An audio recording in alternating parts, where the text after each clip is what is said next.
Kadang-kadang yang kita kira tampak luarnya alim, tapi korupsi misalnya, itu kan kadang-kadang bisa bikin kaget kan. Pengadaan Al-Quran, dikorupsi juga gitu ya. Ada pengadaan umroh, dikorupsi juga gitu. Kan harusnya kan nggak ke situ, harusnya kan ironi nih barang nih gitu. Tapi berulang kali terjadi. Kenapa konteks waktu itu ya, Kementerian Agama, kementerian yang banyak ngurus agama, tapi korupsinya banyak gitu ya. Jawabannya waktu itu cukup menyenangkan. Karena kita tahu cara tobatnya kan. Nah saya kira barangkali gitu, kenapa orang yang banyak melakukan ritual keagamaannya bagus, tapi tetap melakukan korupsi, mereka berpikir itu selain dosa musyrik, semua dosa bisa diampuni oleh Allah Subhanahu Wa Taala. Yang terjadi bukan potong tangan, potong masa tahanan. Masuk barang itu.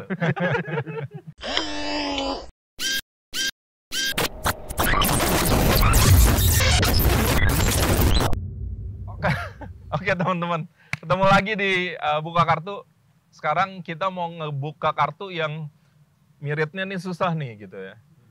Orang banyak ngerasain masalah ini, banyak ngomongin, tapi agak-agak tabu, agak-agak risih juga gitu ya. Karena nih konteks nih agak-agak pinggir jurang nih, kalau ngomongnya salah ntar jadi nggak enak gitu ya.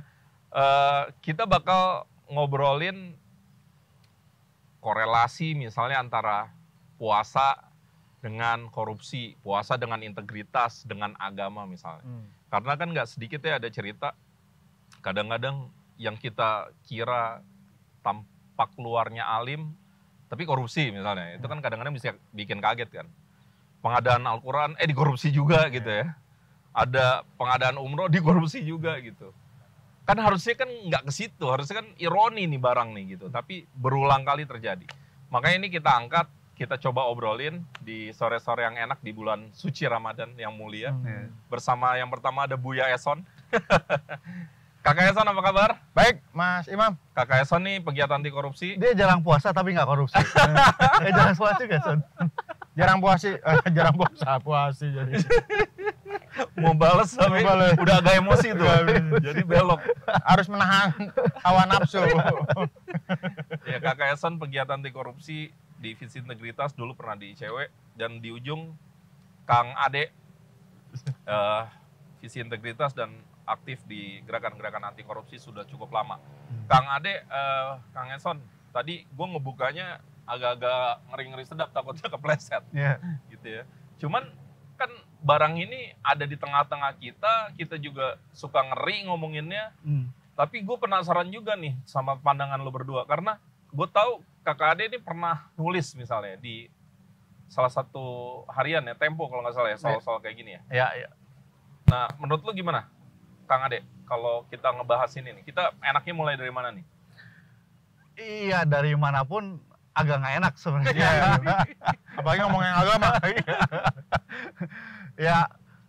Ya bisa dimulai dari bicara agama ya, wabil khusus bicara Islam dikaitkan dengan puasa ya. Kalau bicara agama dan korupsi itu kan clear gitu ya. Di agama khususnya Islam dan saya kira di agama-agama yang lain jelas melarang praktik-praktik korupsi. Di Islam, di Al-Quran, di beberapa surat disebutkan bahwa ya korupsi ini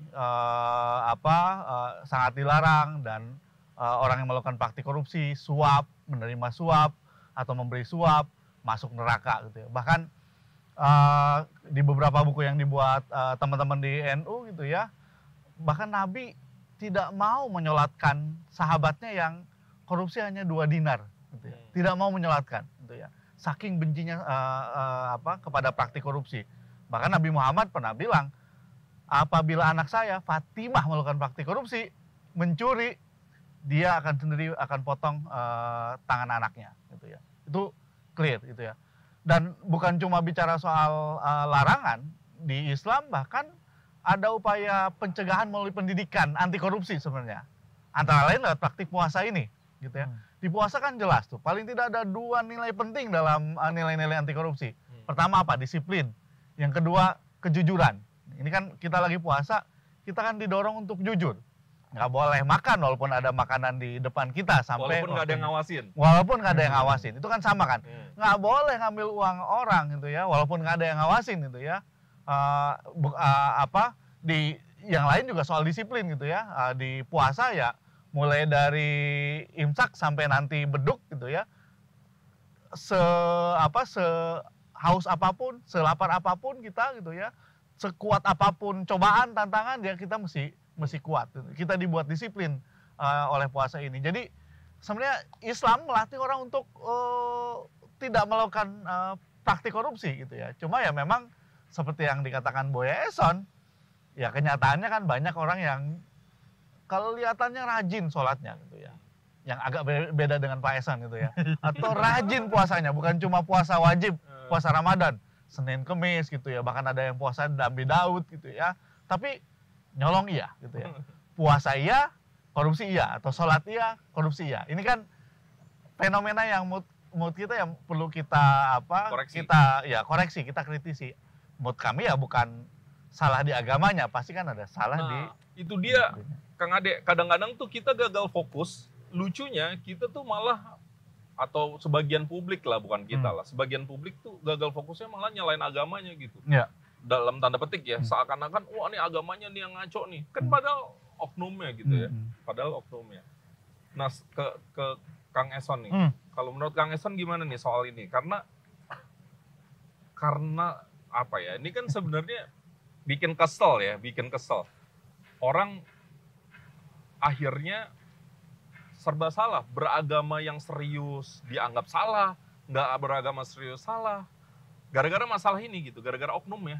Ya, yang menarik begini Mas Imam, kita kan punya sejarah kelam ya dalam konteks korupsi dan agama ya. Ambil contoh adalah di Kementerian Agama Pak. Paling tidak ada 2 menteri agama yang terjerat dalam kasus korupsi.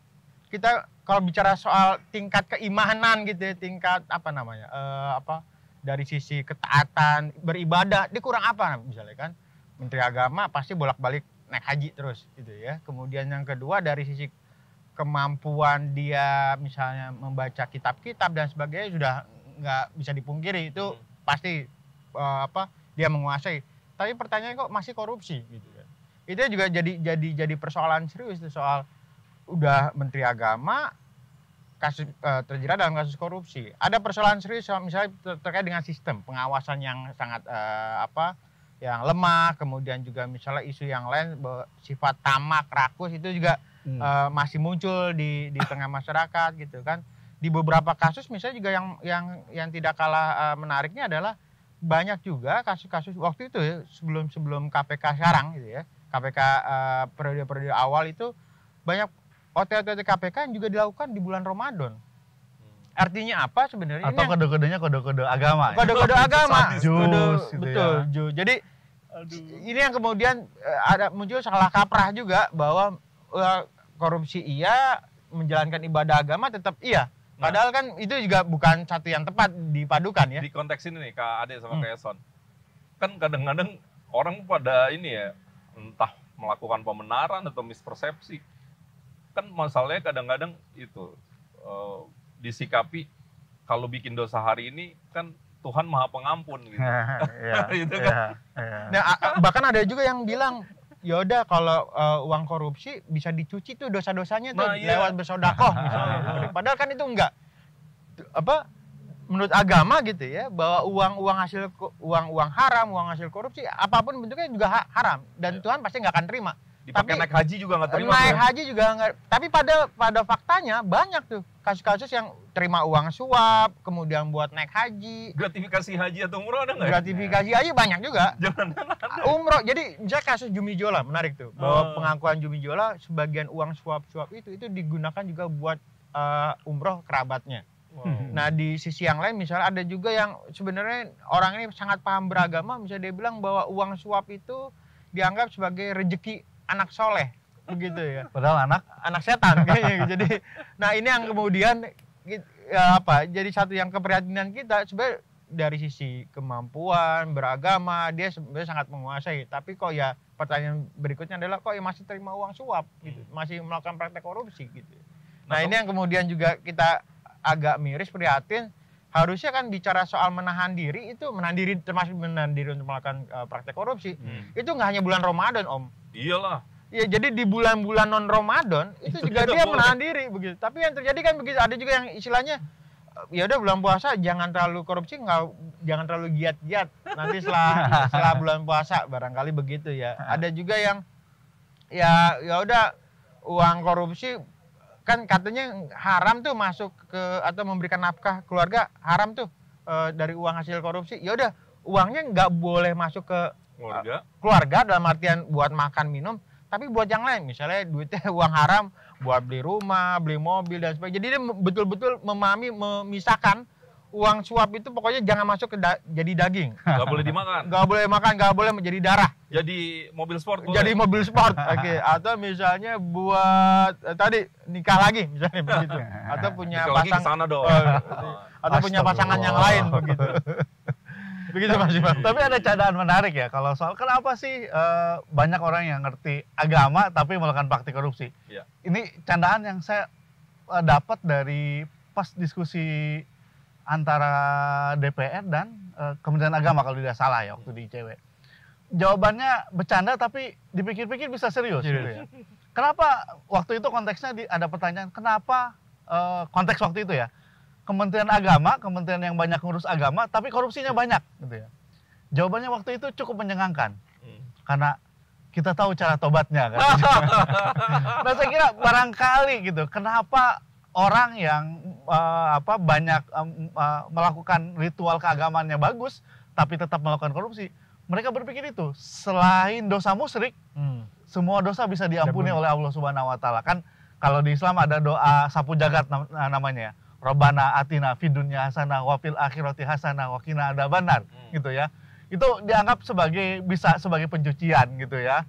Nah, walaupun saya lihat juga yang lain kadang kita beragama seperti beragama pedagang gitu ya. Tadi sudah disebutkan.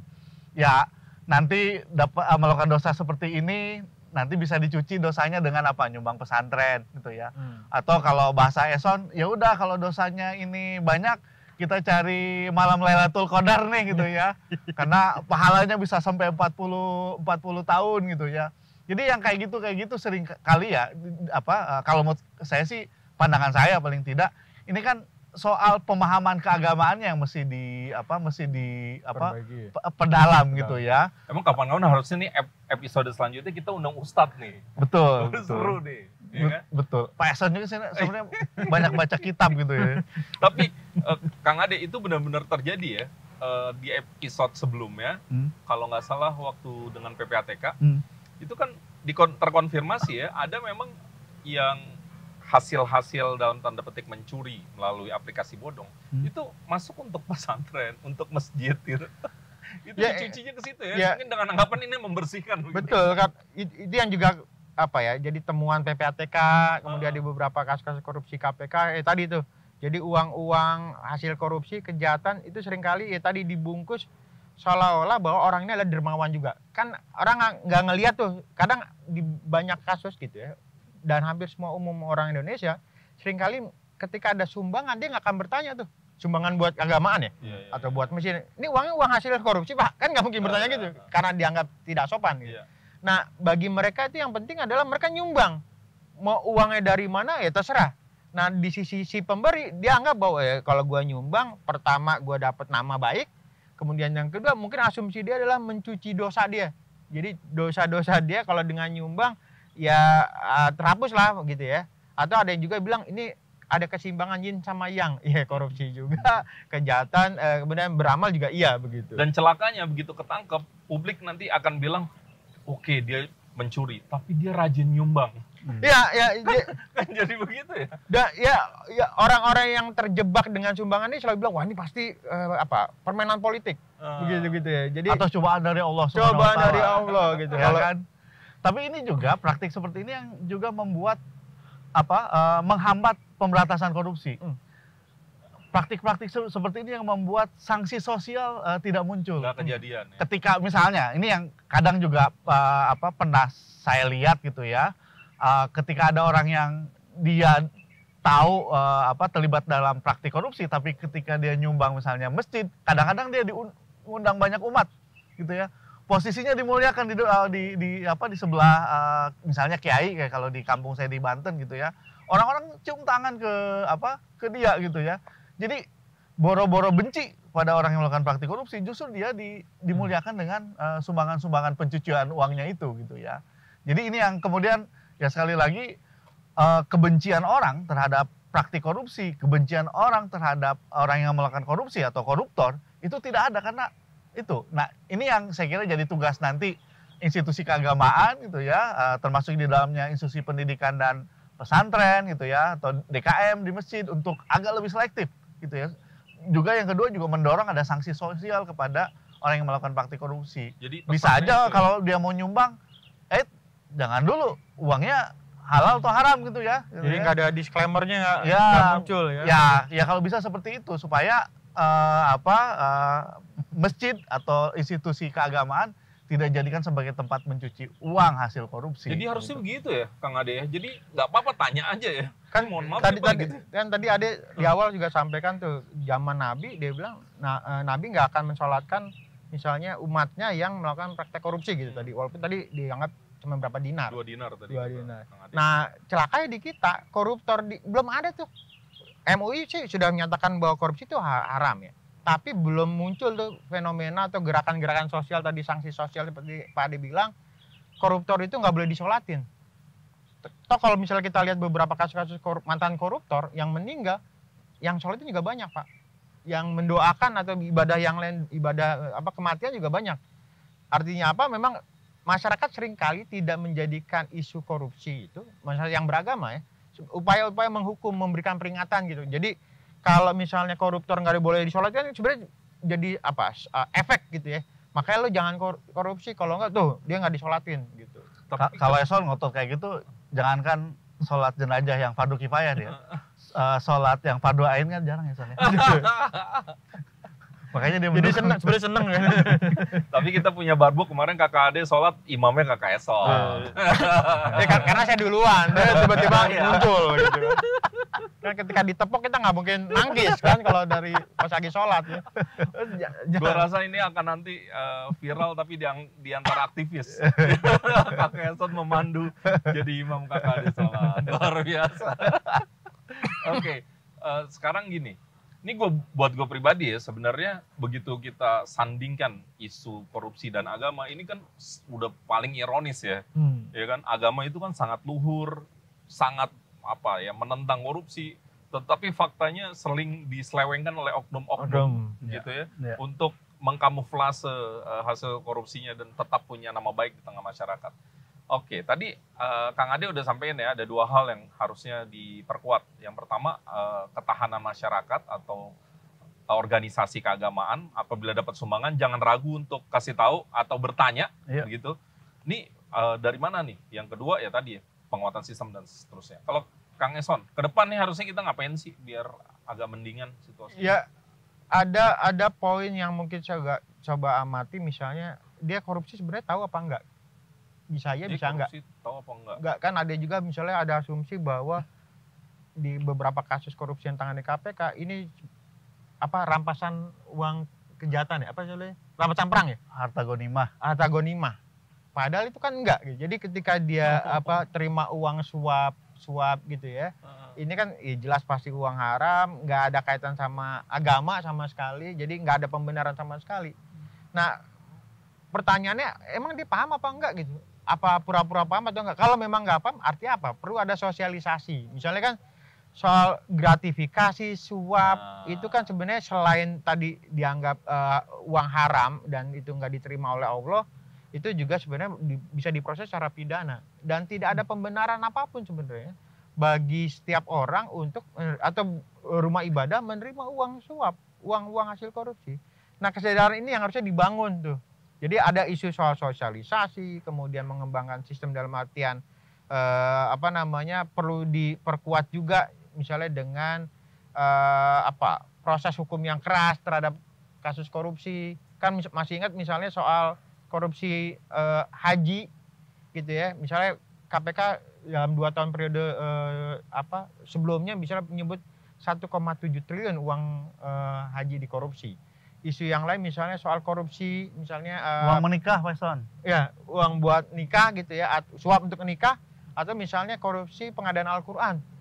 Nah, orang melihatnya kalau sanksinya juga ringan-ringan aja Pak, nggak ada efek jerah. Jadi mau pelaku pemuka agama atau apa, nggak akan memberikan pengaruh. Dan belakangan makin ringan ya. Makin ringan trennya, rata-rata misalnya dalam catatan ICW, hukuman buat koruptor nggak nyampe 3 tahun Pak. Nah, kan kalau korupsi sama suap, anggap clear lah ya, itu dilarang. Tapi gratifikasi, itu kan kadang-kadang ruang abu-abu tuh. Ada orang yang menilainya abu-abu setidaknya, karena dianggap motifnya belum ada. Kan gratifikasi gitu ya. Iya, jadi hadiah. Belum Dan langsung. ada yang bilang kalau terima hadiah nggak boleh ditolak, nggak sopan, begitu ya. Padahal dia lupa kalau mungkin dia bukan pejabat Nggak bakal negara, dikasih. penyelenggara negara, ya apa mau dikasih belum tentu gitu. Dan kemudian yang kedua, untuk penyelenggara negara, pejabat negara, pegawai negeri sipil bahkan sebenarnya udah ada aturannya bahwa nggak boleh terima gratifikasi, termasuk juga gratifikasi hari raya kan. Ada THR yang kemudian banyak polemik waktu itu. Waduh, kan nih budaya timur nih, budaya yang kita bahkan di agama sini nggak boleh Islam menolak rezeki gitu ya. Nah kemudian KPK menjembatani, ya udah dibatasin, misalnya batasannya nggak boleh 500.000 atau 1 juta misalnya begitu. Nah kalau lebih dari itu dianggap misalnya gratifikasi dan wajib lapor. Nah di kita ya tadi ya terima aja, terima aja, kemudian nggak pernah ada pertanyaan soal ini uang halal uang haram. Padahal ke depan sebenarnya bisa-bisa aja kalau misalnya dia strict, ada pemuka agama yang strict, lo kalau uang haram gua nggak terima nih, begitu ya. Tapi pertanyaannya apa ada pemuka agama yang gue, saya ngeliatnya kok jarang betul. Ya. Itu ya sebenarnya kalau kita bisa memantik diskusi ini ke kalangan alim ulama tuh bagus ya. Ya, Karena mereka Sudah mulai banyak sebenarnya ya. Setahu saya teman-teman di NU pernah melakukan halakoh. Menurut saya sih itu penting.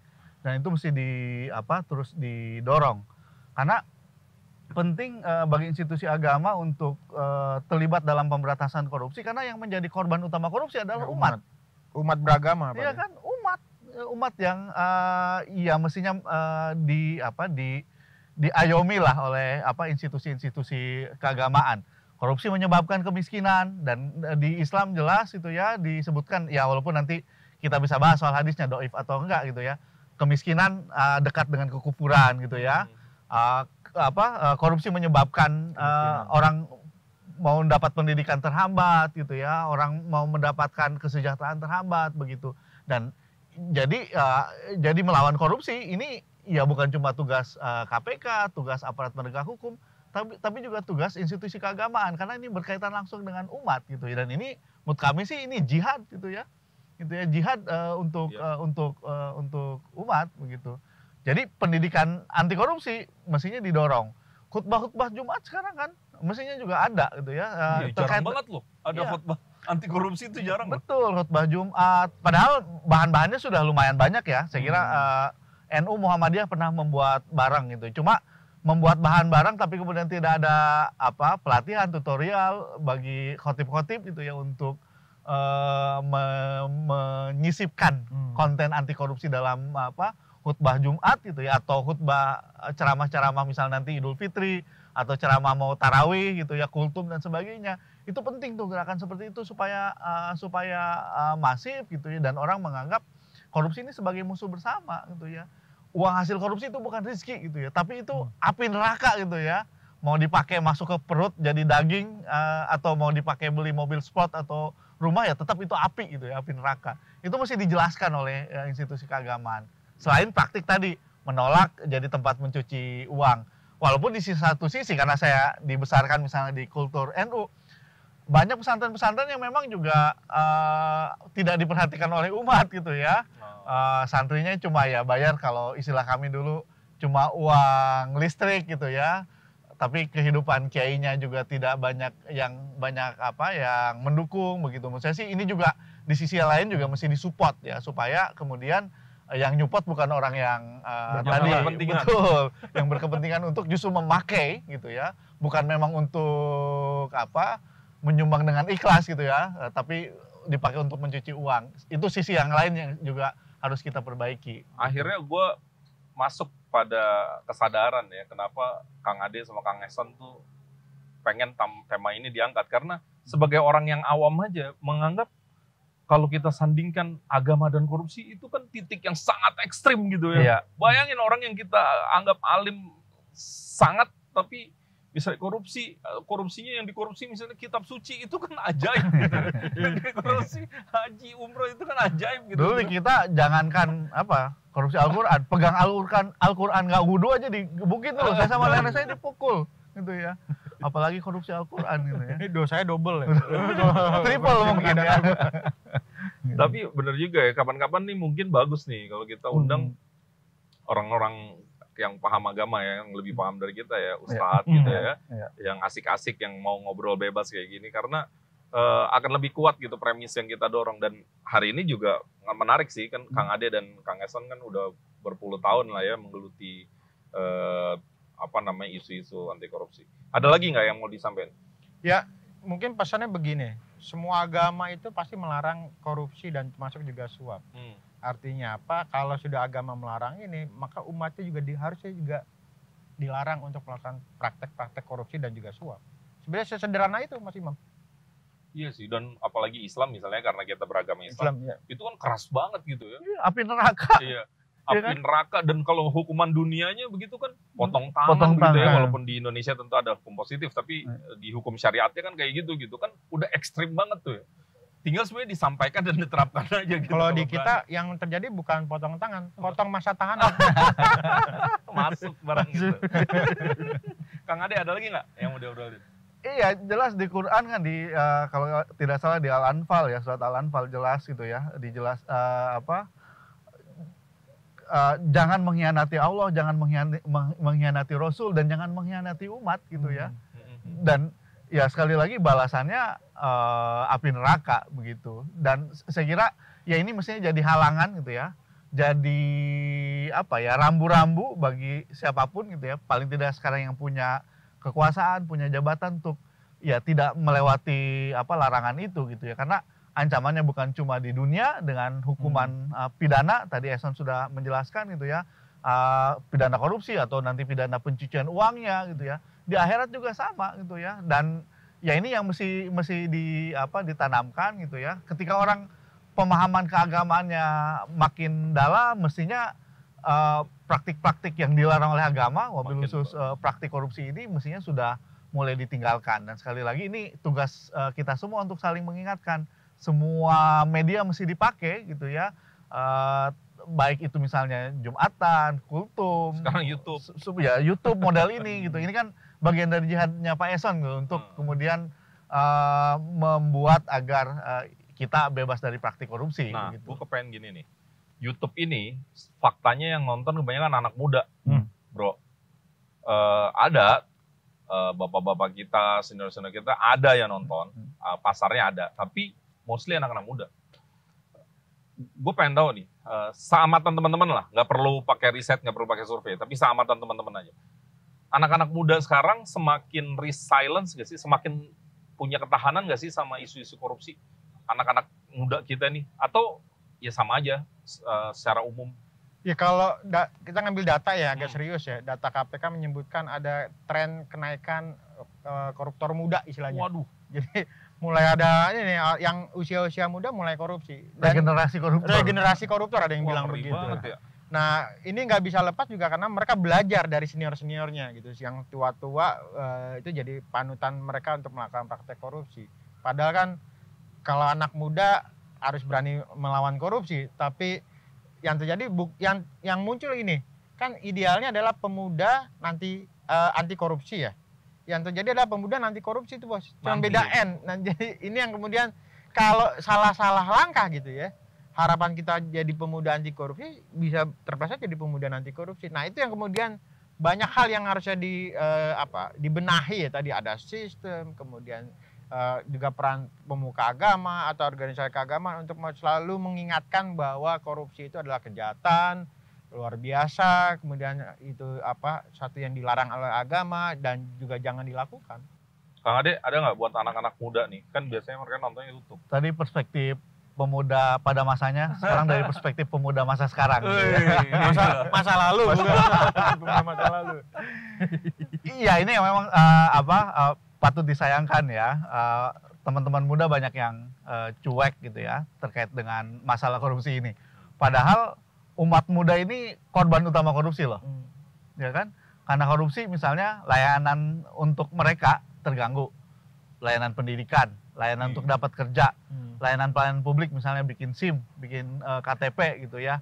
Lalu kemudian karena korupsi juga warisan sumber daya alam yang mestinya jadi modal mereka gitu ya, habis gitu ya. Kita bisa lihat ya obral perizinan yang kemudian eksploitasi besar-besaran Di sumber daya alam, sumber daya alam kita nggak menyisakan, bukan menyisakan ya, menghabiskan warisan buat anak-anak muda ini. Justru yang terjadi warisannya warisan utang gitu ya. Itu salah satu sebabnya adalah karena praktik korupsi. Dan mestinya yang paling marah terhadap praktik korupsi anak-anak muda dong. Begitu ya.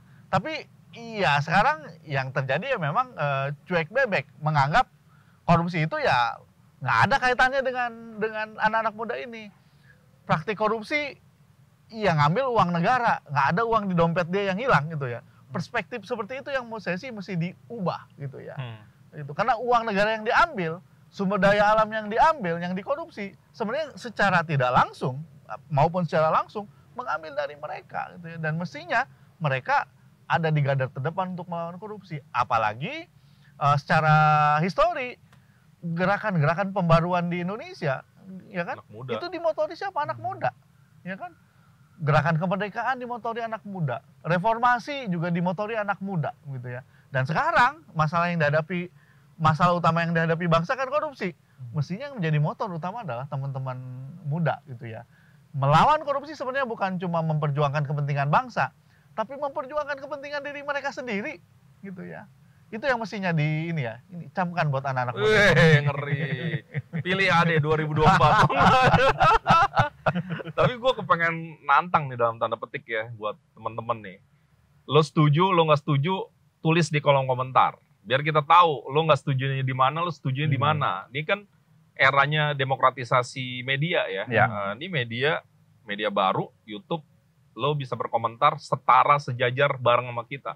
Lo komentar di media ini artinya lo punya kepedulian gitu. Terlepas lo setuju atau enggak begitu ya. Kan tadi Ade kritik ya, Kang Eson kritik juga sama kalian semua. Dan gue percaya sebenarnya pasti ada sebagian anak muda yang punya spirit yang sama, lagi berjuang dan seterusnya gitu ya.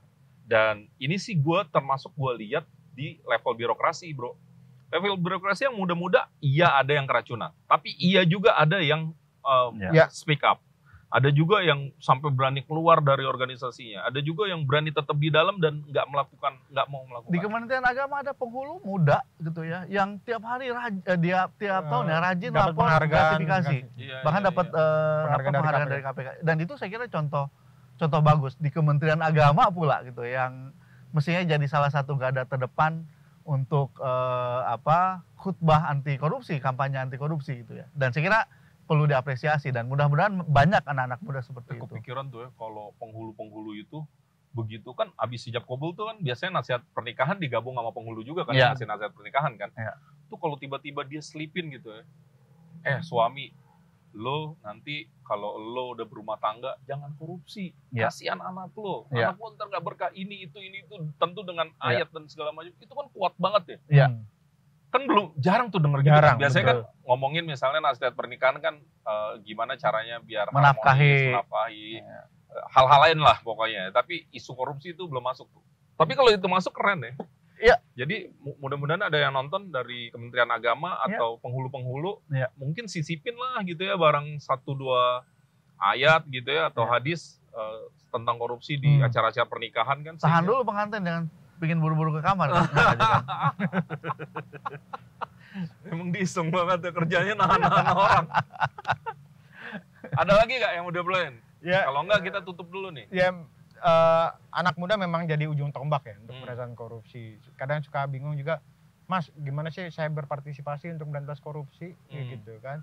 Nah sebenarnya simpelnya begini, ini kayak di kawasan nih Mas Imam. Wih ngeri, ini anak muda kan jadi sebenarnya nggak pamer perut kan? Nggak pamer perut. Tidak korupsi dimulai dari diri sendiri. Jadi dengan dia tidak korupsi aja, itu sebenarnya membantu gitu. Jadi dia sudah berjuang tuh buat diri sendiri maupun juga orang lain. Sebenarnya sesederhana itu Mas Imam. Jadi kalau bingung mau kemana, mau ke lembaga apa, ya lu aja yang nggak usah korupsi. Lu nggak usah gitu. korupsi, udah cukup dah, nggak usah nyuap lagi begitu ya. Ngurus apa-apa ya normal begitu. Keren. Kang Ade, aman? Beres? Aman? Kapan-kapan kita obrolin lagi topik-topik yang seru, topik ini lagi nggak apa-apa, tapi kita undang kali ya, ada anak muda, ada ustadz. Ya, bisa topik ya? yang juga menarik, topik hidayat. juga memang memberikan hidayat. Jadi topik-topik yang memberikan Topik hidayat. Muharram. Topik Hidayat pernah speak up loh soal dugaan korupsi di kementerian kan? Iya. Iya. Ya kan? Itu keren tuh. Jarang orang loh, public figure kan biasanya jaga image. Ini kan justru berani ngebongkar. Oke guys, terima kasih udah nonton. Mudah-mudahan bermanfaat. Yang setuju dan yang nggak setuju jangan lupa tulis komentar. Nggak masalah, kita mah beda mah wajar-wajar aja. Ya. Terima kasih sekali lagi udah nonton. Jangan lupa subscribe, kasih jempol, kasih komentar, dan gue ngingetin subscribe itu gratis. Ya, sampai jumpa lagi. Thank you.